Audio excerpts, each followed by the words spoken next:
Yes, I am here to learn. Yes, I am here to serve. Yes, I am here to be the love of God. Yes, I am here to learn. Yes, I am here to serve.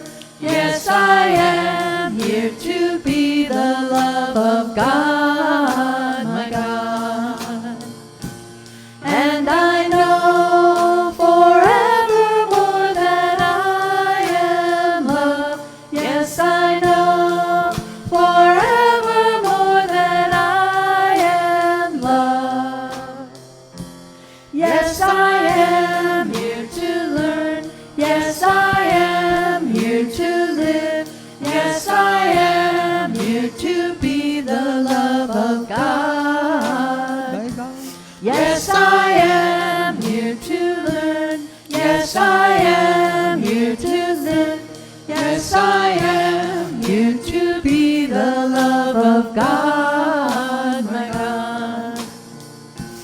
And I know forevermore that I am loved. Yes, I know forevermore that I am loved. Yes, I am here to love. Yes, I am here to serve. Yes, I am here to be the love of God, my God. Of God, my God. Of God, my God.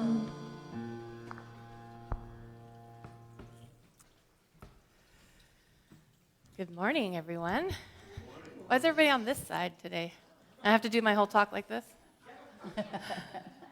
Okay, anyone else that comes in has to go to this side to even us out. So we begin this morning with an affirmation for peace in the Middle East, which we say each week in solidarity with our Muslim and Jewish brothers and sisters, knowing that we are all people of the book. And so we greet one another. Assalamu alaikum. Wa alaikum assalam. Peace be upon you. And upon you, peace. Shalom aleichem. Alaikum shalom. And so it is. I'm Reverend Michelle Vargas, and it is my joy and honor to welcome you this morning to Unity of Monterey Bay, a beloved community co-created with love and intention. Whether you're here with us in person this morning or joining us virtually, we know and affirm that love knows no boundaries and that we are always one in spirit. So let's begin by affirming our Unity of Monterey Bay sacred purpose as an inclusive spiritual community committed to co-creating an environmentally sustainable, spiritually fulfilling, socially just, and compassionate human presence on this planet. I didn't know y'all had that up there. We celebrate our oneness, and we honor the God of each of our understanding, affirming the innate good and divine essence within each and every individual. So now, will you please join me in our statement of faith? There is only one presence and one power in the universe, God the good, expressing as infinite God beyond us, intimate God beside us, inner God being us, divine love in action. Let's begin now with a moment of prayer. So this morning we call upon the God Spirit of each of our understanding. And we open our hearts and minds this morning in order to be able to better experience the presence of Spirit here in between and among us. We give thanks for this opportunity to come together, for this beautiful day, for this loving, supportive community. And we set an intention this morning to be present in body, mind, and soul, to listen to that voice of Spirit, knowing that each and every one of us will hear the message that is meant for us today, those whisperings and nudgings of spirit that we need in particular to hear today. We know that as we gather here this morning, intentionally, we are being a part of something greater than ourselves. We are collectively creating a sacred space for ourselves, for one another, for others who may be seeking, a sacred space in which we can be seen and see, in which we can be our authentic selves, and in which we can heal and help others to heal. And so for this amazing opportunity, we give thanks. And we say, thank you, sweet Spirit. Thank you, God. Amen. Amen. Will you please join me now in our summer affirmation? Centered in God, God, I move forward with ease and grace. And so it is. So now is the time in our service when we bless our children, but I don't see any wee ones. Are there any that I don't see? Any folks feeling particularly wee this morning? Where's Walter? Okay, well, we don't have children here this morning, but we all have children in our lives and in our hearts and our own inner children, so we hold all of them in that sacred space of love and support and unconditional acceptance, and we allow these small beings to just lead us, as Jesus said, and to show us that way to awe and wonder and innocence and purity. Will you please join me in our blessing for our children? We love you, we bless you, we appreciate you just the way you are.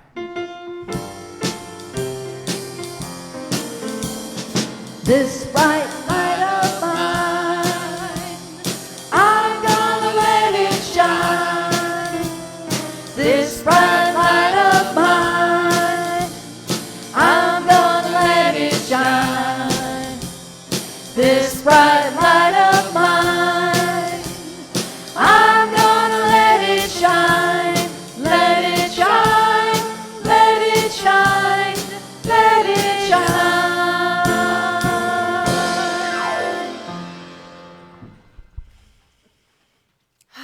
And so now we again center ourselves and consciously deepen that blissful inner connection with Spirit, taking a collective deep breath in and letting it out with an audible sigh. We just allow all distractions to gently fade away as we invite the chime to call us into this sacred space within.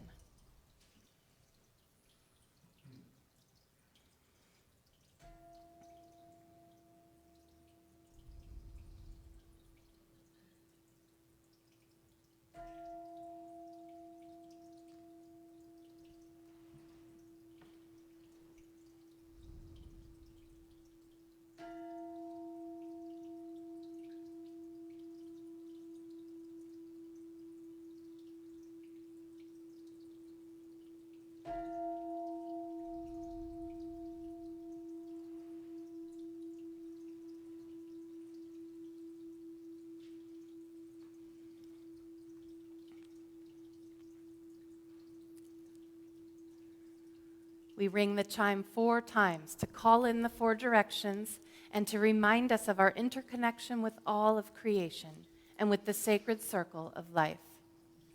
As we feel it resonate through our very beings, we follow its call into this now present moment within. Continuing to focus on our breath, with each inhale, we open our hearts and minds. We envision our breath reaching every cell of our being. And with each exhale, we see all barriers and obstacles dissolving into the divine flow. And again, as we inhale, we expand the spaciousness within us. We move beyond the limitations and boundaries of our bodies. And as we exhale, we ground ourselves deep within Mother Earth and into our oneness with the universe. Finally, we breathe our awareness into the highest expression of love, light, joy, and peace we can imagine, as we experience a transforming wave of gratitude. And with a fullness of heart, we say yes to it all, embracing, claiming, and knowing the divine Christ Spirit expressing in, through, and as us. And with a final exhale, we say, thank you, God. So now, fully centered and transformed by the power of Spirit, we enter into our lesson and meditation time with today's daily word. And just if you girls want to go downstairs, you can go ahead. We do have children. Yay! Yay! We read from today's daily word, shared with permission of Unity, publisher of Daily Word, that can also be found at dailyword.com. And the word is pray for others. I invite you to allow my words to be your words. I know the truth of each dear one I hold in prayer.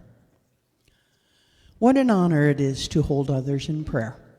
I am grateful for this sacred trust and use it to see beyond appearances, knowing they are temporary conditions.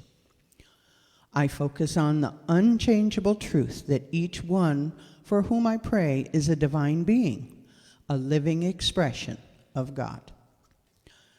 As I pray for others, I envision divine peace, calming thoughts, and strengthening faith. I see healing leading to the realization of wholeness.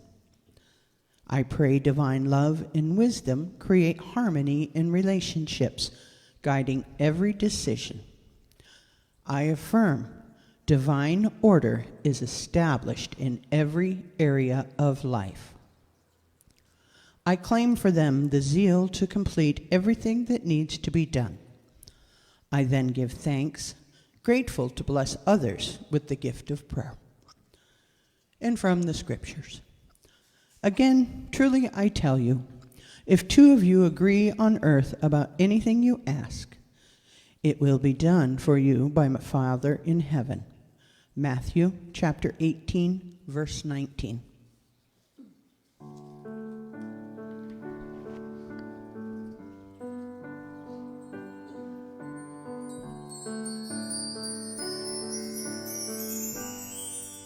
I am that I am has brought me to this now moment. Here I am. I am that I am has brought me to this now moment. Here I am to be the voice and to be the heart through which heaven is made known on earth. To be the voice and to be the heart through which heaven is made known on earth.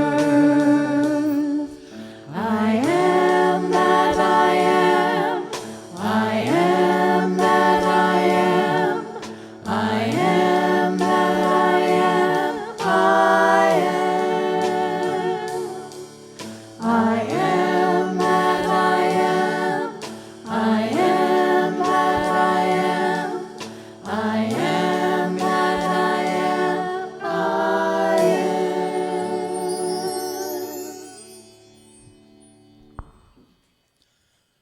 In witness to the wisdom of the many paths to the sacred, we read from 3 sacred traditions on this morning's topic, changing our thoughts.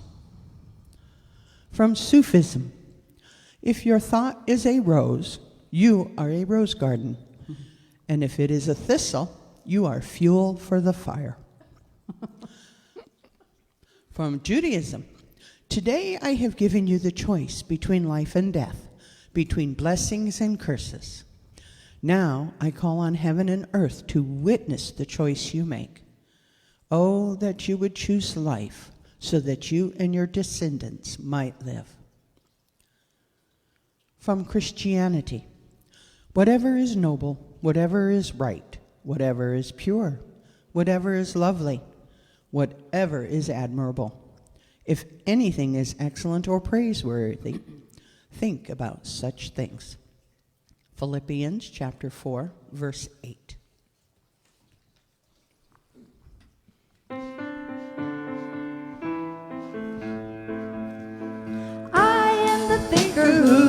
thinks the thoughts, that changes the things that shape my life. I am the thinker who thinks the thoughts. I have the power to change my life. I am the thinker who thinks the thoughts, that changes the things that shape my life. I am the thinker who thinks the thoughts. I have the power to change my life. If you ask me who I am wisdom, I am light. I am more than meets the eye. I cannot be defined. I am the thinker who thinks the thoughts, that changes the things that shape my life. I am the thinker who thinks the thoughts. I have the power to change my life. I am the thinker who thinks the thoughts, that changes the things that shape my life. I am the thinker who thinks the thoughts. I have the power to change my life. If you ask me who I am beauty, I am joy, I am more than meets the eye. I cannot be defined. I am the thinker who thinks the thoughts, that changes the things that shape my life. I am the thinker who thinks the thoughts. I have the power to change my life. I am the thinker who thinks the thoughts, that changes the things that shape my life. I am the thinker who thinks the thoughts. I have the power to change my life. I can choose to be the light that brightens someone's darkest night. I'm so much more than meets the eye. I cannot be defined. I am the thinker who thinks the thoughts, that changes the things that shape my life.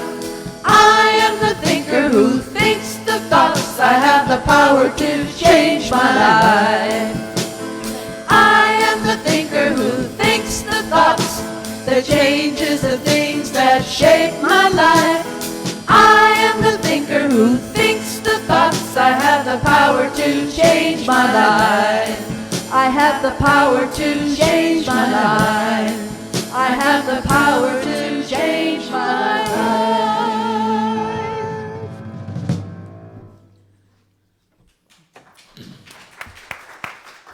Sue is back. Yay, Sue.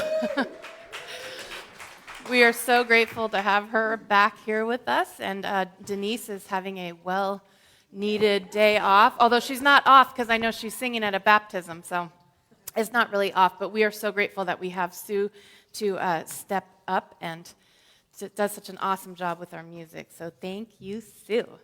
I'm just looking at you all today, just going, wow, there's actual human people in front of me. It's still kind of a little strange. Does it feel a little weird? Do you keep touching your face like, yeah, like I feel naked. Like, what did I forget to put clothes on? What am I missing, you know? Isn't that weird? Did we ever imagine a time when it would feel strange for us to be in one another's presence? You know, it's just, but we're adjusting. But I have to say, it is so awesome. You know, I was a little worried at the beginning. There was not too many folks here. I was thinking, oh, maybe last week they just came because of the hot dogs. But no, you guys showed up, and here you are, and the sanctuary is filling up, and it's just so awesome. So I'm so glad you're here. Yeah, that song, I am the thinker who thinks the thoughts. I have the power to change my life. What did you think of that? Yeah, it's a good song. Boy, there's a song for everything in Unity, isn't there? So what are we talking about? That's Unity's third principle, right? And it's probably one of the first things you learned when you came to Unity. I know it was for me. This was news to me. This idea that my number one, that my thoughts were creating my reality, and number two, that I actually could change them. Was that news to anybody else, or am I just slow on the uptake? I mean, it was a pretty revolutionary idea to me, I thought thoughts just came. So we call this, our Unity's third principle, we call it the law of mind action. And we have some shorthand for it. Sometimes we refer to it as thoughts held in mind produce after their kind. So this is the idea that what we hold in our consciousness, right, outpictures in our life. Or another way to say that is manifests in the material realm. So we're holding it in consciousness and it manifests in the material realm. You also may have heard this expressed as change your thoughts, change your life. Okay? How many people have heard that? Wasn't there a book, Wayne Dyer or something? Change your thoughts, change your life. So when I hear this and when I think about this, I always think, well, darn it, if that isn't just the bad news and the good news at the same time. Right? It's the good news because it means I have the power to change my life, to change my thoughts and my beliefs, to shift whatever is banging around in my consciousness. It's the bad news because it means I have to do the work, right? I'm the only one that can do it. No one else can do it for me, and it is my responsibility.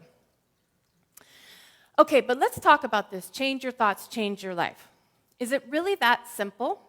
Can we just change our thoughts and boom, our life changes? I mean, what do you all think? Okay. I'm seeing a little iffy. Okay.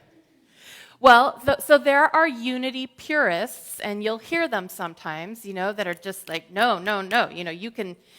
And the Fillmores, our co-founders, seem to really wholeheartedly believe in this principle. They used it mostly in regards to physical healing, right? So, and this is what the movement at that time that was called Christian Science, or sometimes we hear it called Science of Mind, and there are a number of denominations that came out of that movement, including our own Unity. That's what they were mostly focused on at the beginning, was physical healing. And so what they taught was that everything is consciousness, and everything begins in consciousness. So when we want to change something out there, meaning in the material realm, in our lives, we first change it in consciousness, and then eventually it outpictures. And so in the early movement, when a person was suffering from an illness, which they did a lot back then, they could heal themselves by affirming their own health and wholeness. Myrtle Fillmore actually talked to the organs and all the cells of her body, affirming life and vitality to them, and in this way, over a period of time, she was able to heal her body. So they had some pretty spectacular results with this, including our own Myrtle Fillmore, who actually, because of her healing, was really the birth of the Unity movement. Because people saw this amazing healing, and they wanted to know how they could do that too. Prosperity consciousness is sort of another part of this law. It's another way of it's a very popular thing in Unity, another way of using this same law of mind action. So again, this is the idea that we can change our consciousness from one of lack, which I don't know about you, but when I got here, I had a lack consciousness, always believing that there's not enough, how am I going to pay my bills, worrying about money all the time. Changing that consciousness from lack to one of abundance and prosperity. Coming to believe in an abundant universe. And I was taught, that it's God's good pleasure to give you the kingdom. And that by shifting that consciousness, we can then manifest that in our lives. Sometimes it was kind of focused on jobs and careers and cars and parking spaces and things like that you could demonstrate this ability to manifest. But of course we know that it's good for a lot higher things than cars and parking spaces and such.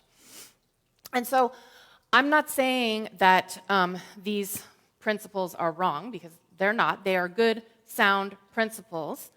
But like so many spiritual principles, there are layers of understanding them, right?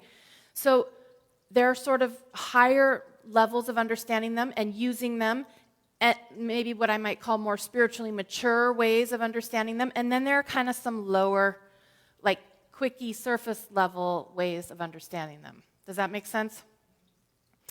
Let me give you an example let me give you an example. You may have heard stories, I know it would never happen in this community, but you may have heard stories of someone walking into a Unity church and they got a bad cold, or God forbid, were just given some sort of, diagnosis. This has even happened with people getting cancer diagnosis. And well-meaning folks can question them about what's in their consciousness that might have created this. Okay, in my opinion, and I don't even say humble opinion anymore because who am I kidding, right? In my opinion, this is a very immature and not a very highly evolved understanding and use of this law of mind action. It's not a very skillful use. It's sort of a diplomatic way of saying it, right? Frankly, it's extremely hurtful and possibly abusive. If someone, has just gotten this diagnosis and you're like, well, how did you create that, right? Luckily, we have a wonderful term for this. We call it spiritual malpractice, right? Malpractice meaning it's a bad use of that spiritual principle. It's using it in a not healthy, effective, skilled way. So spiritual malpractice, hello? Anybody we know? Yes, my sister. Oh, okay.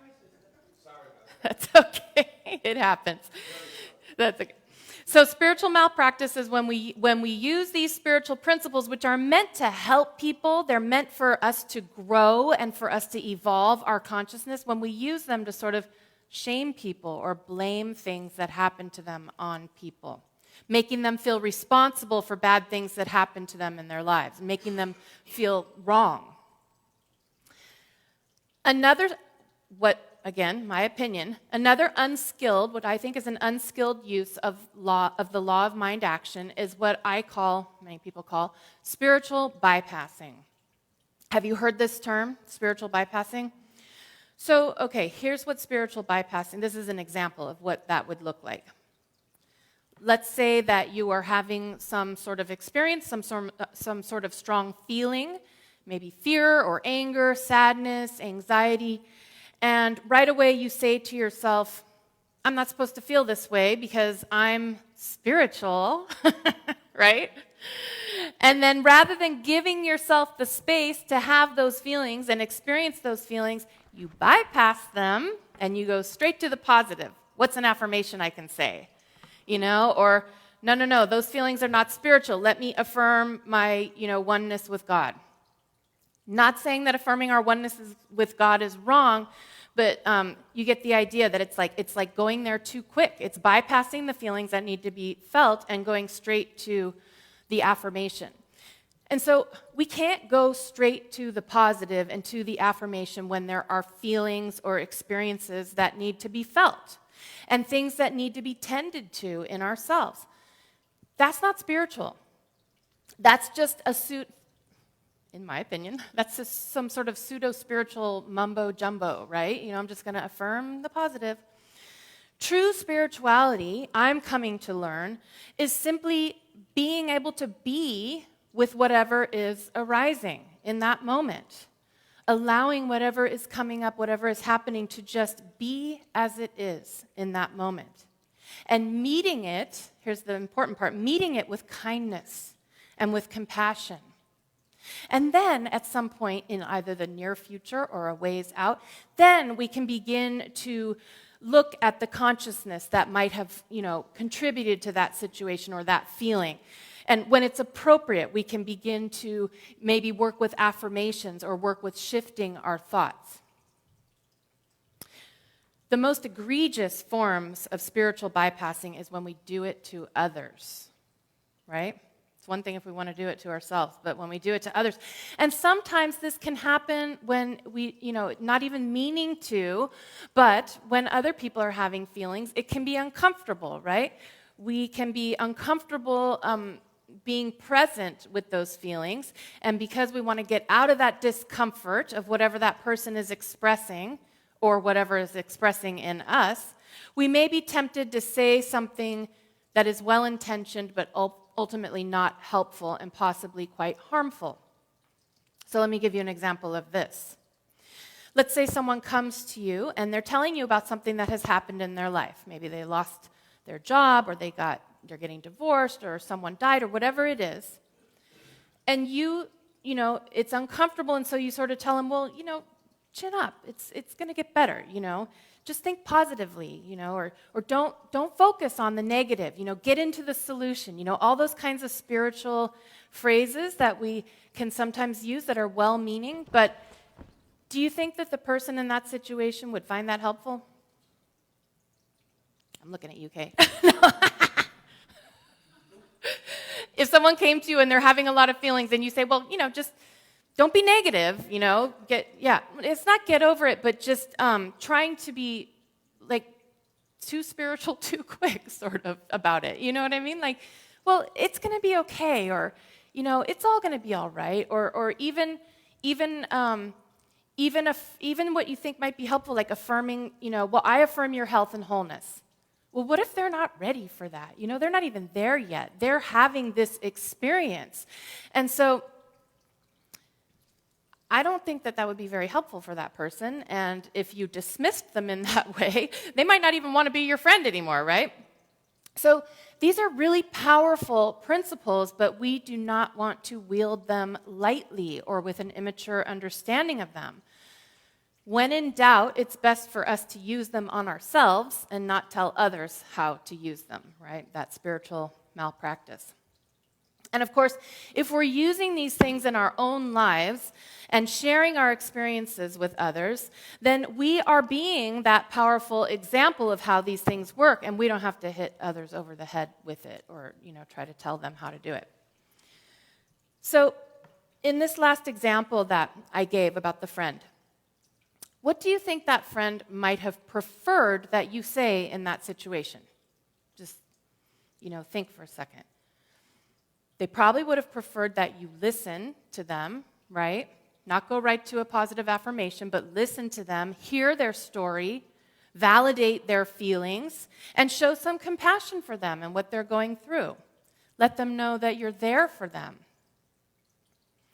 Well, guess what? When we're working with our own thoughts, our own thought patterns, our own habitual ways of thinking and believing, especially the painful ones, we are just like that friend. Beating ourselves up for not being spiritual, or not being able to be positive all the time, or not using the spiritual principles correctly, or telling ourselves that, no, I shouldn't think that way, I should just think positively, probably won't help. And it can also be really hurtful to ourselves.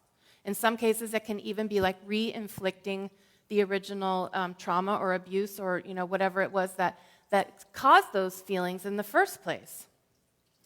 So rather than that, our inner selves, which in psychology circles is sometimes called our inner children, those tender, wounded places that we all carry within us, they don't need judgment or spiritual platitudes or pithy spiritual sayings, that's not helpful to them.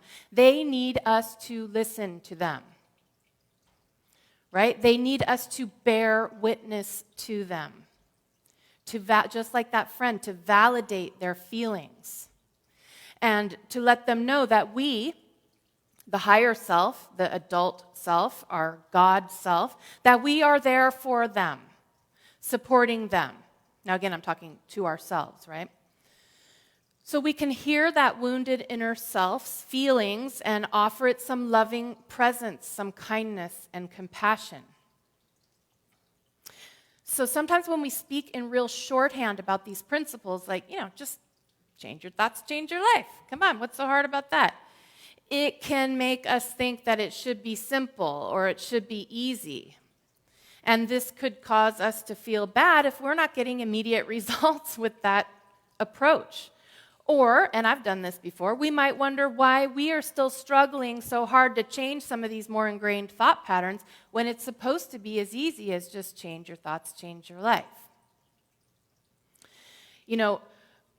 We hear this story about how Myrtle Fillmore healed herself But when she spent those 2 years daily talking to every part of her body and affirming her health, perhaps she encountered some deeply ingrained beliefs about herself, thoughts about herself, painful feelings that were underneath there, and she must have had to process those feelings, not just affirm them away, right? And so there may be more layers to our process than just changing our thoughts. We may have to go deeper than that. And we may have to allow those wounded feelings that are in there to surface. Not always fun, right? That's why the bypassing is so popular, you know. It can be uncomfortable, but letting them surface and feeling them and giving them space to express, right? And then, and this is what we can do for ourselves, holding them in love and allowing them to be truly healed, not just bypassed. So my experience when working with this law of mind action is that some of my thoughts or thought patterns are easier to change than others. Have you had this experience? For example, when I came into Unity and I got this, prosperity consciousness teaching, that one was, I'm not going to say easy, but relatively easier for me to get, right? So I had this lack mentality that I'd sort of absorbed from my immigrant family that had lived through the Depression, yada, yada. And, frankly, absorbed from the culture, because the culture has a lack mentality. That always worrying about money, and there's never enough, what am I going to do? When I came into Unity and I started hearing the prosperity teachings, that there was always enough, that it was an abundant universe, and that not only, my belief in lack was not only false, but it was probably contributing to my experience of lack, or causing my experience of lack, right? That law of mind action. So I started putting that into practice right away. I started affirming God as my source. I started affirming whenever I would worry about money, I have all that I need, I started writing, thank you, God, on my checks. Instead of going, oh, God, where's the money for this? I would say, thank you, God, that I have enough money to write this check for this bill. So I started doing all that stuff that was suggested to me.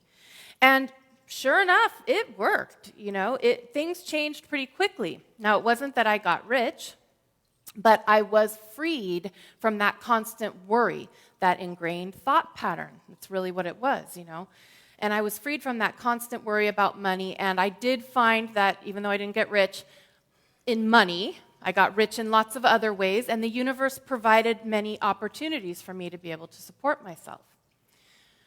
So I still have work to do in that area. There's always more growth, but that particular type of thought pattern was a relatively easy one for me to put into practice, and it shifted pretty quickly, and I was able to get results pretty quickly.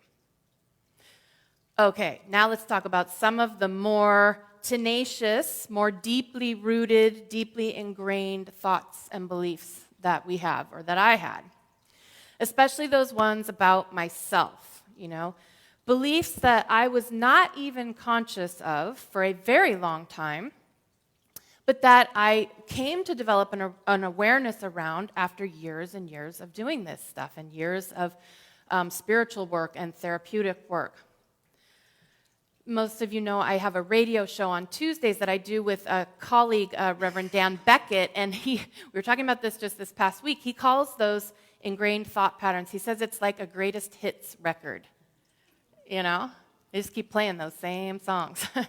He said it's like something happened, you remember jukeboxes when they weren't CDs and they actually had a mechanism that had to go and get the record, and it's like, your mind just goes and let's see which one, just pull up the greatest hits and play that baby. And it's like, yeah, I know that one, Only the thing is, these aren't the greatest hits, these are like the worst hits, right? They're like all the worst hits. So for me, in particular, there are things like, I'm not lovable. There's something fundamentally flawed and unlovable about me. I'm not enough. I'm not good enough. Those are the ones that, those little buggers are a little harder to change than some of the, more surface level things. And so what I've learned is that the first step is just becoming aware of them. because these things function on a very unconscious or subconscious level. It's not, I didn't walk around going, well, I'm unlovable. It took me a long time to get down below and realize that that was the belief that was under a lot of stuff. But the first step was the awareness. So this is an alternate situation that could happen. Instead of bypassing, when I'm having one of those extreme feelings, anxiety, hurt, fear, sometimes I can trace it back to something that has happened. Right? Like if I kind of sit down and think about it, I'm like, oh yeah, there was that thing that person said, or, and I can start to become aware of the connections, how those thoughts get triggered. It could have been something that happened or something someone did or said to me, but here's the key. It's really not about the thing that happened that's causing my pain. It's the story I'm making up about the thing that happened. That took me a really long time. Still sometimes very hard for me to, you got to get enough of a distance from the thing to be able to see. And when I say a story, I don't mean that you're pretending, because it's definitely happening, right? But we're creating a whole story about it. We're creating a whole, the buzzword these days is narrative. That word drives me crazy. We're creating a narrative about it, and we're believing it. So if someone says something to me that I perceive as hurtful or critical, I'm going to probably, take it on and be like, oh God, Michelle, you really blew it. You shouldn't have done that. You shouldn't have said that. These are the greatest hits, right? It's all your fault. Do-wop, right? See, this always happens. You always make the same mistake.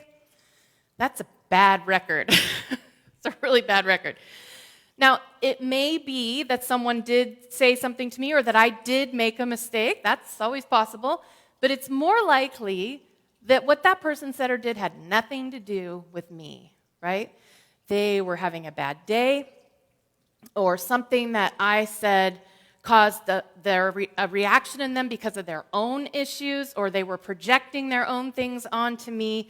There's like a million possibilities, but I always choose the one, it's got to be something I did, right? And I go right to that. I'm not lovable, I'm bad, there's something fundamentally flawed in me. But the chances are it had nothing to do with me, and I'm just playing that greatest hits record because it's like it's there, So we want to start to get rid of those greatest hits.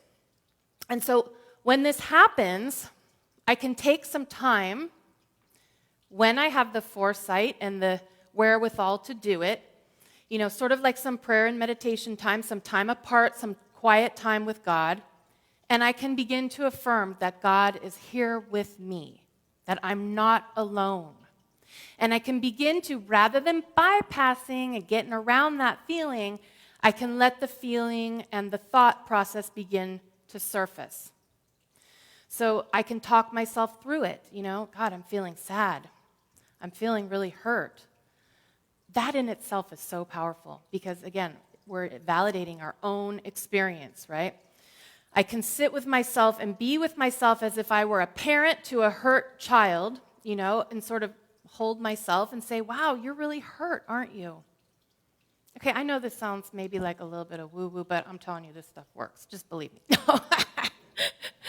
So when we do that, right, when we take that time to hold that feeling that's experiencing and we honor that feeling and we meet it with love and compassion, I guarantee that the feelings and the thoughts and the woundedness that are around that particular issue are going to shift much more quickly than if you try to just bypass the feeling and go straight to a positive affirmation.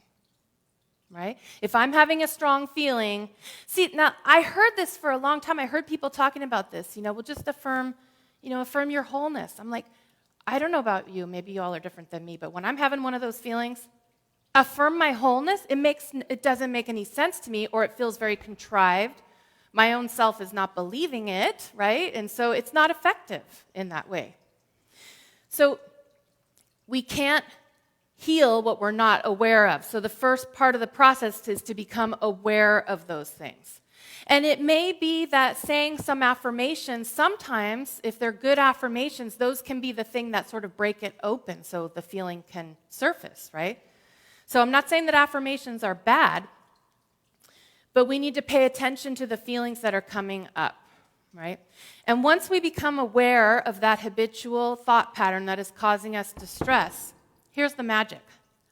The very fact of becoming aware of it, it's like it opens up this tiny little gap where all of a sudden you have a choice about reacting to it. Has anyone had that experience? It's such a huge blessing when it happens, right? I mean, doesn't happen all the time, but I do have those moments where it's like, oh, there I am, reacting again. You get like enough of a little bit of a distance from it that you can kind of see it. And the gap, that little gap before you react, or before I react, gives me back the possibility of choice. You know, all of a sudden I have a choice. All of a sudden in that split second, if I'm paying attention, I have the ability to choose what thoughts are going to continue to bang around in my consciousness. What record is going to keep playing?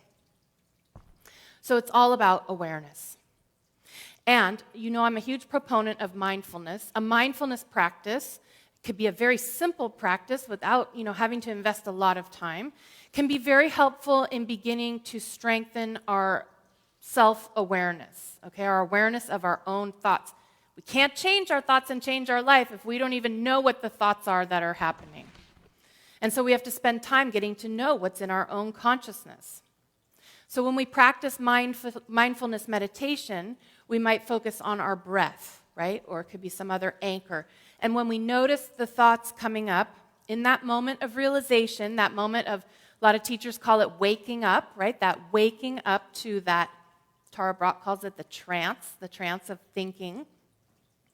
When we have that moment of waking up, we have this golden opportunity where we get to practice being nice to ourselves, right? When you meditate, how many of you go, oh God, there's my monkey mind, or I can't stop thinking, or I don't do this right? Again, those negative thoughts, right? Instead, I invite you, when you're doing this practice, to just go, oh, there's my mind thinking. That's what minds do. Let me bring some self-love and self-compassion and kindness to this moment and bring my awareness back to my breath. So this is sort of one way that we can practice, showing up for ourselves with that kindness. And because our minds are thought-generating machines, right? That's what they do. They're just firing them off. It's not our fault. It's just how they are. We're always thinking, always producing thoughts. So when we sit down to meditate, we will get lots of opportunities to practice being kind to ourselves.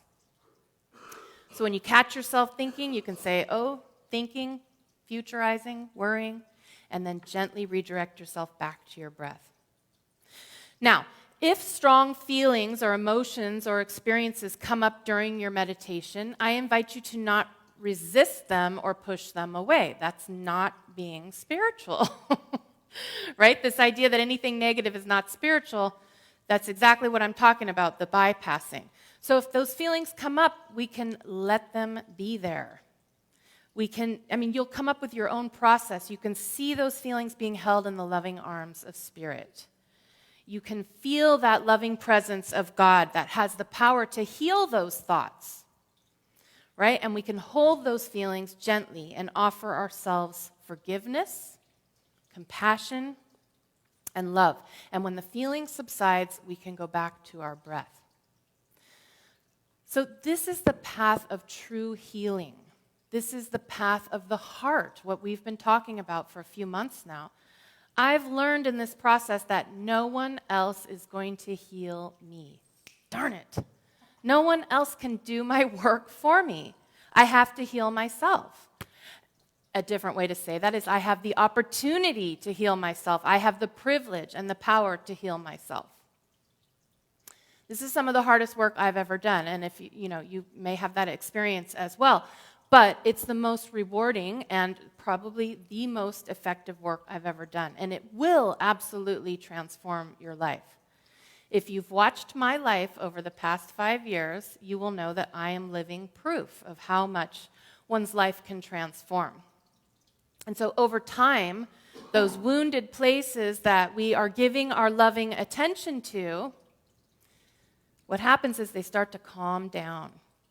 And they stopped clamoring to be heard all the time, because really that's all they wanted, was to be heard, to be noticed, and to be validated. So those voices, help, help, it'll start to calm down, and a peace will begin to replace it. And we'll begin to notice that our thoughts about ourselves are shifting. And we will notice that we have more and more opportunities to become conscious of the unhealthy thoughts that we're having, and to choose, in that moment of that gap, to choose to think differently. So we do have the power, like the song said, we do have the power to change our life.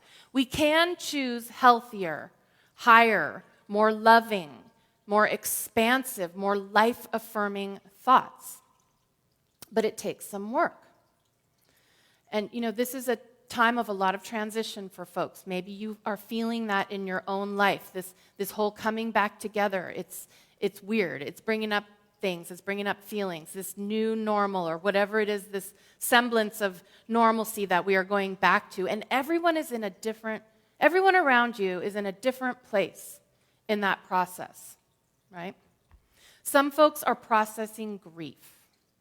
Thank God we didn't lose anyone in our community. I didn't lose anyone in my family, but a lot of folks did. And so people are processing grief. People are dealing with a lot of anxiety, still grappling with feelings of fear, loneliness, depression, even despair. And so it won't help us to throw spiritual platitudes at them or at ourselves. Just be positive. It's not going to be very helpful. So we can ultimately change our thoughts and thereby change our lives, but this is anything but simple. We cannot spiritually bypass what the universe, God, higher self, divine mind, is asking us to attention in our lives.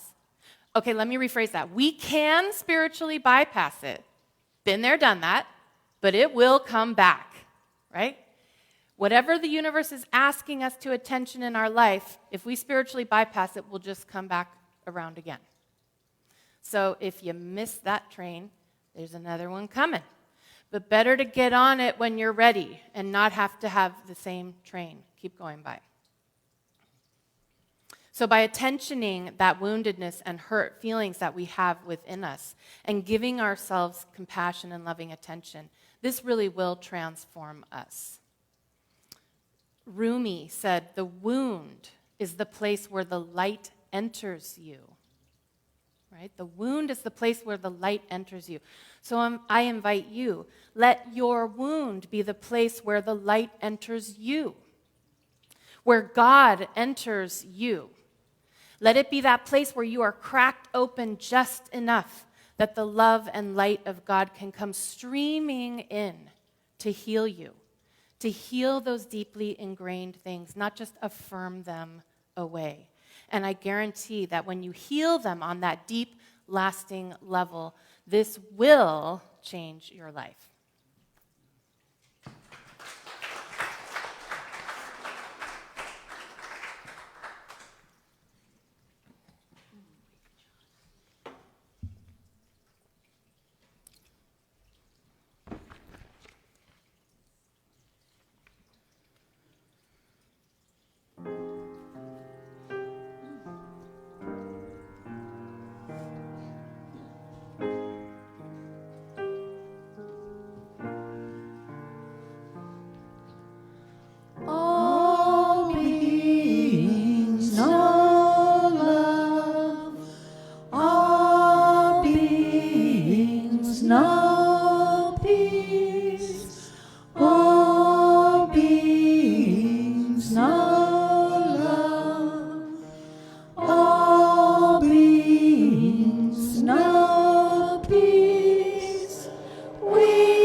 we have an opportunity now to practice this, spending some time in quiet contemplation and meditation, just allowing your body to become quiet and your mind to begin to bring that focus from the outer to the inner. Breathing slowly and deeply. Practicing just being present in this moment. It's so simple, but so profound. So you can just feel yourself sitting here, feel the pew beneath you, feel the air on your skin, feel the gentle rise and fall of your own breath.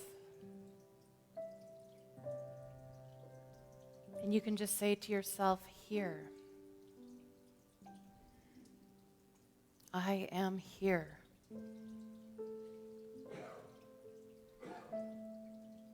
And just allow yourself to feel what that here-ness feels like. Might feel peaceful and wonderful to you. Might feel uncomfortable.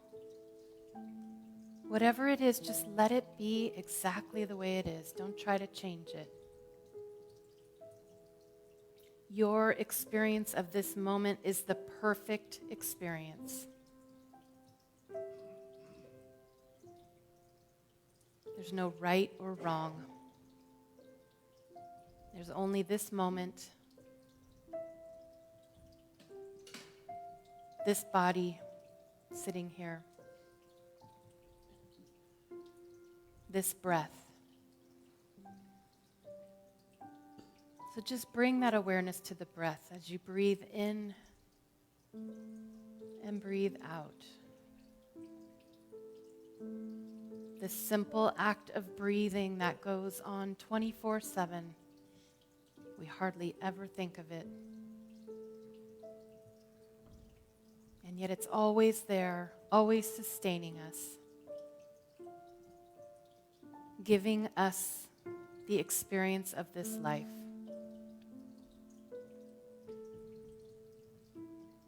But just gently rest your awareness on that breath.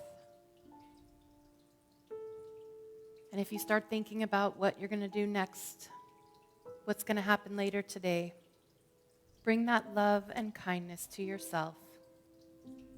And just gently bring yourself back to that gentle inhale and exhale. That constant, rhythmic, gentle flow of the breath. And so I invite you to just practice this for just a few moments now, as we rest in our breath in the silence.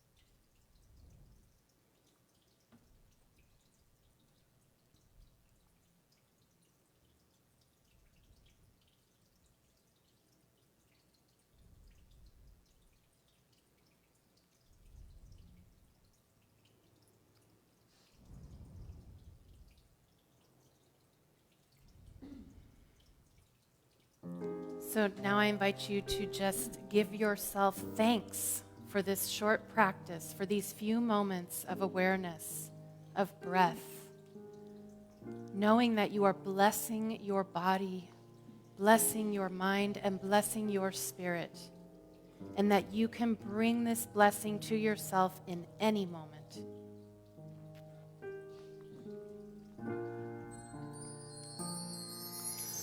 All beings know love. All beings know peace. All beings know love. All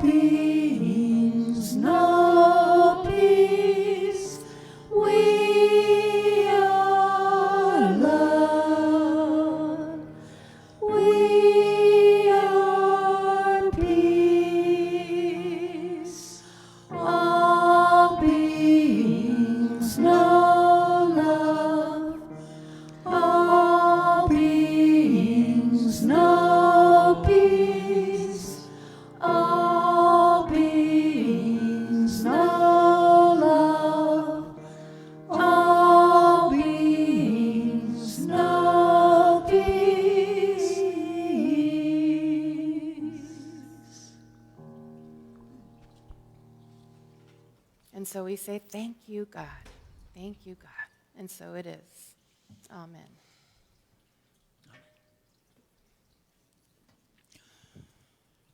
Unity of Monterey Bay is the collective consciousness and commitment of all of us who give of our time, treasure, and talent in order to sustain this spiritual community that is dedicated to transforming lives. We know that prosperity is a state of mind that finds blessings in every situation, in abundance and joyous generosity. We transform all appearance of fear or lack into a faith-filled peace of mind by shifting our attention to thoughts of gratitude for the abundance of God's good in our lives. And with our hearts and minds overflowing with gratitude, we breathe into the divine flow of God's good, trusting that we are enough, that we have enough, and that there always is enough to both have and to share. And again, we are grateful to all of you for your online giving through our website at unityofmontereybay.org and through your mailed-in offerings, including those who have set up automatic giving with your banking institutions. We are truly blessed. For those of you here in person, to honor our COVID protocols, we will not be passing the baskets, but they will be in the back of the sanctuary and by the door for you to drop your offering as you leave this morning. And now, from this place of faith and gratitude, I invite you to join me in mindful intention in joining in our offertory blessing. I am an open channel for God's infinite good. Divine love flowing through me blesses and multiplies everything I give and everything I receive. I am both blessed and a blessing. Thank you, God.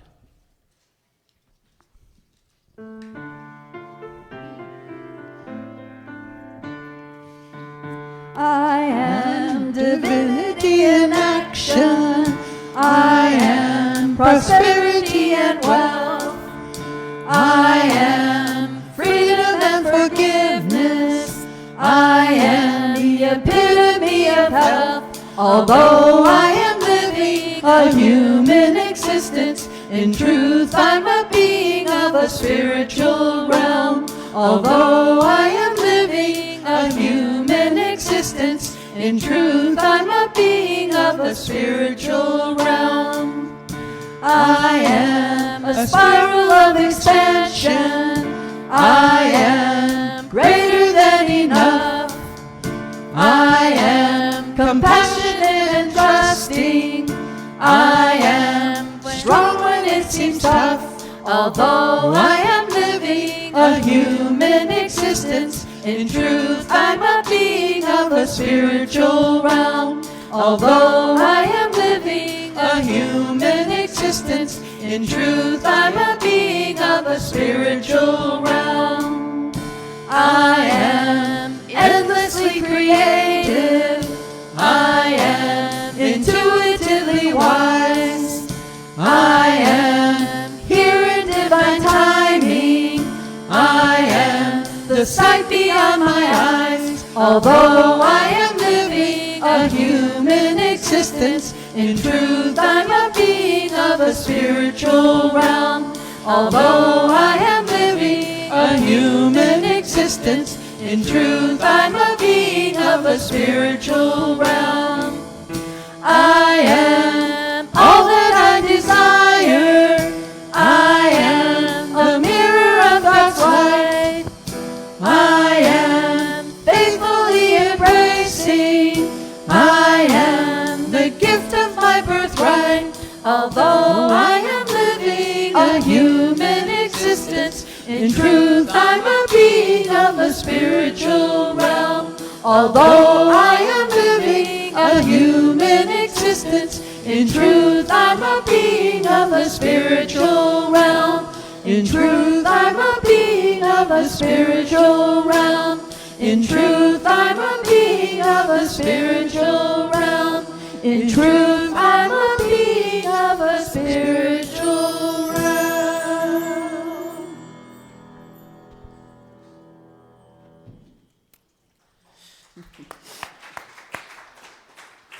So for that particular song, we give thanks to Chandra T. Jefferson. And also for our other music today, we thank Daniel Namod, Sue Krupa, Richard Burdick, as well as our awesome music team, and Sue for stepping up to do our music today. We are grateful.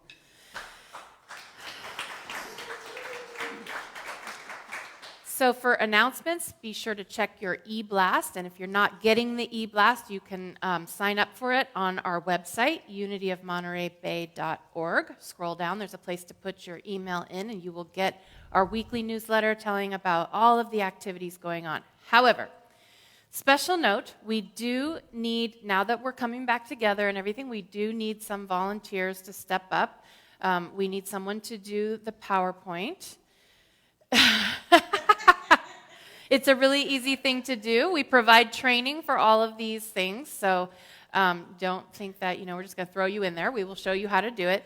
We also need ushers, people to greet newcomers and that type of thing. Is that it? Ushers, PowerPoint? Highway. Highway cleanup? Okay.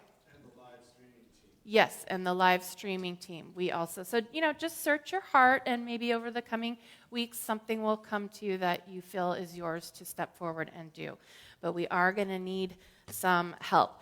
I wanted to just mention that Nicole Sanks is doing an amazing job keeping our children's church going all this time. And yes.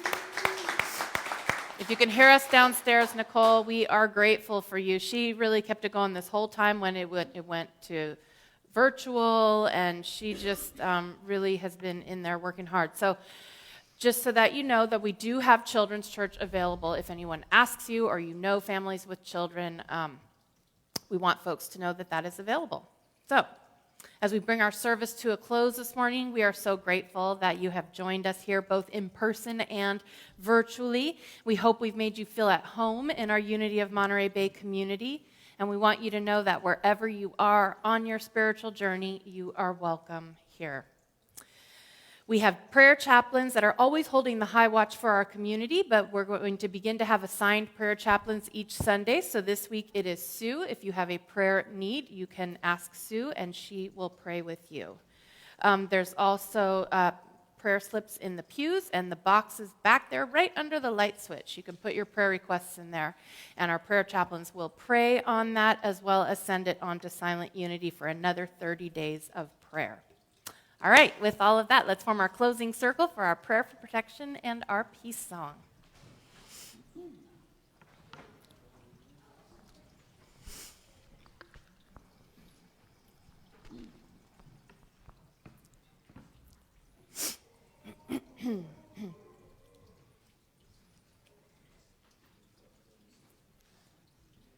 Did you guys forget how to do this or what?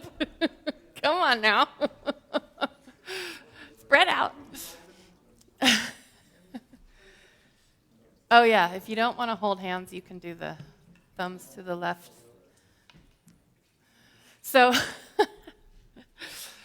holding all those in our community in need of prayer this morning, all of those on our prayer list, and all the places around the world, just sending out this loving prayer to the universe. Please join me.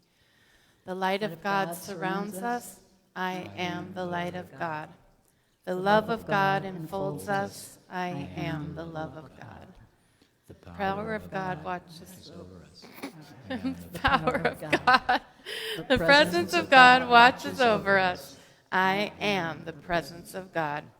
Wherever we are, God is, and all is well.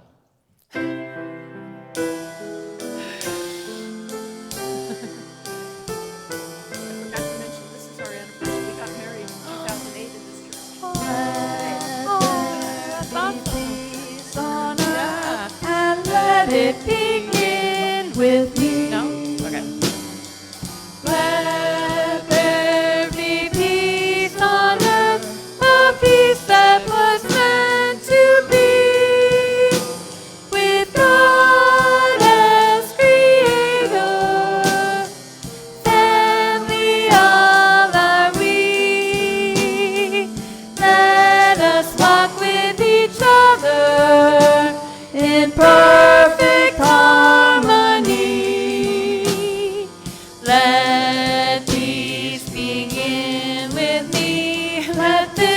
be the